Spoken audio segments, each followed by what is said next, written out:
Welcome to Excel Campus. My name is John, and this is the first in a series of videos about pivot tables. So I want to introduce you to my friend Andy. Andy is new on the job, and he has been asked by his boss to create some reports and ultimately a dashboard for an upcoming presentation. All Andy was given is this giant sheet of data and a list of reports that his boss needs. Although he's excited about the challenge, Andy is wondering how he's going to turn this data into a nice-looking dashboard. Of course, he wants to save the day and become the superhero of the office.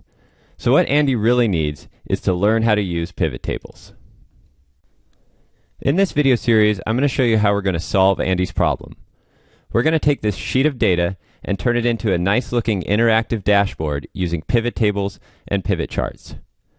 We are going to build each of these reports using pivot tables and then bring it all together to create the dashboard. And don't worry if you think this looks complicated. Pivot tables are very easy to use and don't require any complex formulas or VBA macros. Just simple drag and drop. Throughout this video series, I'm also going to be showing you an add-in I developed called PivotPal. PivotPal makes it easier to work with some aspects of pivot tables and will save you a lot of time. But you don't need to have PivotPal to create these pivot tables and dashboards. Everything you need is already built into Excel. Alright, so in this first video, we're going to cover the basics of building a pivot table. I'm going to show you how to create this pivot table here that's a summary of revenue by sales rep, and also this pivot chart over here, which just displays that information visually. So we know that Andy has this set of data to work with. This is really all he's been given. And this is what we're going to use to create our pivot tables. This will be considered our source data. And before you start building a pivot table, it's a good idea to familiarize yourself with the source data, especially if you haven't seen it before. So this data was exported from our General Ledger software, and basically it contains order details for December. So each row in the data here contains information for a specific order. So you can see we have the order date, some customer information here, the salesperson, region, we got some shipping information as I scroll over, and we also have some product information and then some information about the price of the product, the revenue, quantity, all that stuff. So it's good information. The other thing you want to do is make sure that your data is in a tabular format. And that just means that you have a row of headers here at the top of the data set, and each of these headers describes the column of data below. And I provided a checklist so you can go over this in more detail. The other things you want to look out for is that you want to make sure there's no blank columns within your header row here and no blank rows within your data set, especially if you have a column of dates. You want to make sure there's no blank rows or cells in your date column. You also want to look out for any merged cells. A lot of times when you're exporting data, the software will automatically merge some cells together, and you want to make sure you unmerge all the cells. So once your data is cleaned up, and this data looks pretty good, we'll go to the Insert tab on the ribbon and then click the Pivot Table button. And that'll bring up this Create Pivot Table window. And basically it's asking us to select the table or range. Now you can see that Excel has automatically detected the range for me, and that's because I had a cell selected inside the pivot table, or I'm sorry, inside the data set before I clicked the Create Pivot Table button. So as long as you do that, select a cell inside the range, click this button, then Excel will automatically detect the range for you. If it doesn't, you can just click this blue button over here and go and select your range. The next step is that we want to choose where we're going to put the pivot table. In this case, we'll put it on a new worksheet, so I'll go ahead and click OK. And now you'll see that's automatically added a new sheet to our workbook here and created this pivot table area. You'll also notice over on the right side that this pivot table fields list has appeared. And this is basically the window we're going to use to create the pivot table. So here's a list of all the fields in our data set here. And then down below is the areas that we can drag those fields into to create a pivot table report. So the first thing I'm going to do is find that salesperson field, and here it is here. And I'm going to drag that into the rows area. So I'm going to left click and hold, drag it into the rows area of the pivot table and drop it there. And you'll notice now that in the pivot table, it's listed our sales reps in the rows area of the pivot table. So each row contains a sales rep name. Now I want to add the revenue to this report as well, so I can get a summary of revenue. So I'm going to find this revenue field here in the field list, and then drag it into the values area of the pivot table. When I drag it into the values area and drop it there, you'll notice that Excel has automatically calculated the sum of revenue for each rep that's listed in the rows area of the pivot table. So this is really the power and the magic of the pivot table. It is automatically calculated the sum of revenue for each rep just almost instantly as we drag the field into the values area. And it's a good idea to get an understanding of what actually happens there. So let me try and explain this a little better. So here we can see Andrew has sales of 12,368 here in the pivot table. And basically what the pivot table has done, so if I go back to the data tab, I'm going to filter the salesperson field here for Andrew. So we're just seeing the sales that Andrew's done. And you can see here that he's done 8 sales in the month of December. Now if I go over to the rows column, and I'm just going to select these revenue numbers here. You can see here's our sum of revenue, 12,368 for Andrew. So basically the pivot table has done this filter and calculation for us. It's basically filtered the data set for each rep, each unique item in that field, and then calculated the sum of revenue for each rep. So it's a very powerful tool because with just a few clicks, you could see that we've automatically created this nice summary report from our data set.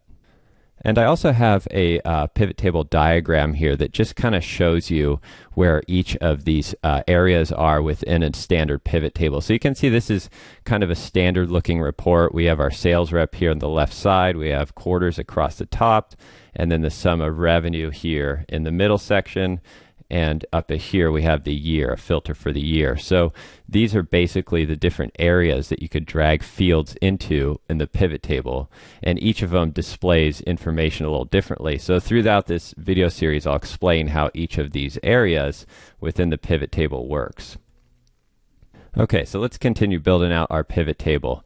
So probably the first thing you notice is that these numbers are not formatted. When we drug the revenue field into the values area, it did not format those numbers. So we want to format those. And the easiest way to do that is if you just right click on any cell in the values area there and then go to value field settings.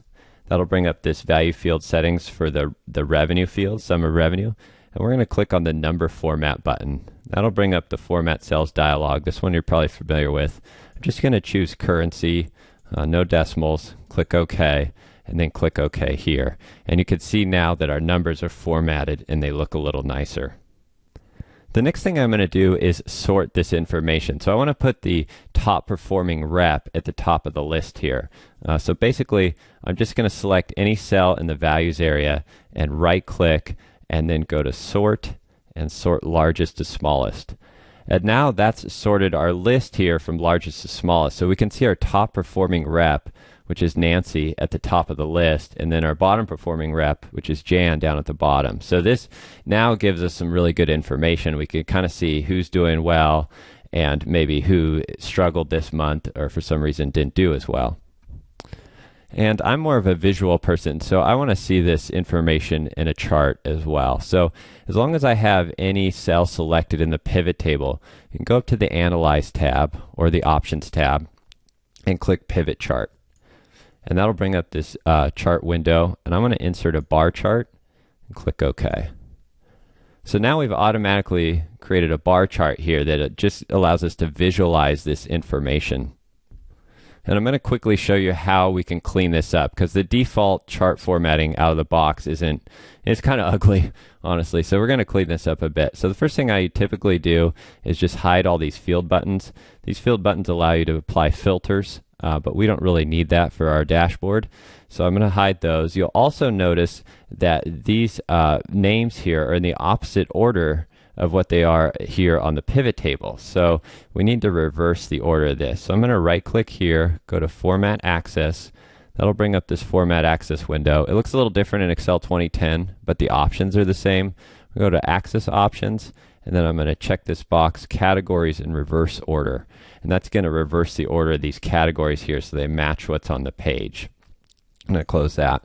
The other thing I want to do is, well, I'm going to get rid of these labels here, so I'm just going to left click to select those and hit the delete key on the keyboard. I'm also going to get rid of the legend, so click that and delete on the keyboard.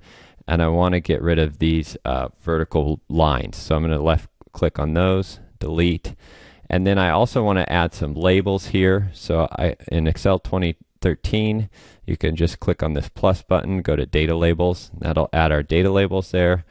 I want to make my plot area a little smaller so the data label doesn't overlap the bar. And now I also want to make these bars wider. So to do that, I'm going to again right click on a bar, right click, go to Format Data Series. That'll bring up the Format Data Series window, and we're in the series options, we're looking for a gap width. And if I just make that smaller, that'll make the gap between the bars smaller and make the bars bigger. So now we can see that we have some bigger looking bars, and this is starting to look pretty nice. Of course, we want to add a title here. So we're going to go sales by rep for December 2014, something like that. So now with just a few clicks, we have this great looking chart that allows us to visually see our report here, our sales by rep for the month of December. So hopefully you've kind of seen the power of the pivot table here, and it's not really that scary of an item. It's actually very easy to use and extremely powerful, and allows you to quickly summarize and visualize your information. All right, so I want to quickly show you how you can use PivotPal to create this same pivot table report, and how it makes it a little faster to do so. So the first thing I'm going to do is I'm going to clear out this report so we can start fresh. And to delete fields out of your pivot table, you can go over here to the pivot table fields list and just left click and drag them out of the area until you see that X next to the mouse icon, and then let go, and that'll delete the field out of the area right there. So now we have this blank pivot table, and I'm just going to go up to the Excel Campus tab on the ribbon and click the PivotPal button. Once you install PivotPal, you'll see this Excel Campus tab up here. And basically, PivotPal is an add-in that I've developed that makes it faster and easier to work with some aspects of pivot tables. So you'll notice one thing when we were building the pivot table, we basically were scrolling through this list over here to try and find our field that we wanted to add to one of these areas. And PivotPal has a built-in search that makes this much faster. So if I want to find salesperson, I can just start typing salesperson. You'll see as I start typing, the results are narrowed down. I can choose salesperson here, hit enter. That'll select it down here in the field list for me. And then I can use these buttons or keyboard shortcuts to place the selected field in the area of the pivot table. So I want to put salesperson in rows, and now it's just added to rows. I also want to put revenue into my values area. This time I'll use keyboard shortcut Alt-V, and that'll put the revenue in my values area very quickly. The other nice feature of PivotPal is that it automatically formats the values area for you. So you noticed when we added this revenue field, I'll just go ahead and delete the values area out. When we add the revenue field into the values area using the field list, the numbers are not formatted. You can see that they're not formatted. We have to take a few extra steps to format them. However, when we do this with PivotPal, again, I'll add the revenue to the values area. Do this with PivotPal, the numbers automatically formatted. And that's because PivotPal detects the source formatting. So there's a formatting drop down here in PivotPal, and it detects the source formatting of the field. So if I go to the data set, and this button allows you to jump back to the data, you can see our revenue field has this currency format already applied to it. And PivotPal will automatically format that field for you like that. And if your source data is not formatted, or you want to change the format, you can do that very quickly with PivotPal as well. You can just select from any of these predefined options here and format the values area very quickly. And of course, you can change this list here and add your custom formats to it as you like. So in the next video, we're going to learn a few more great features of pivot tables.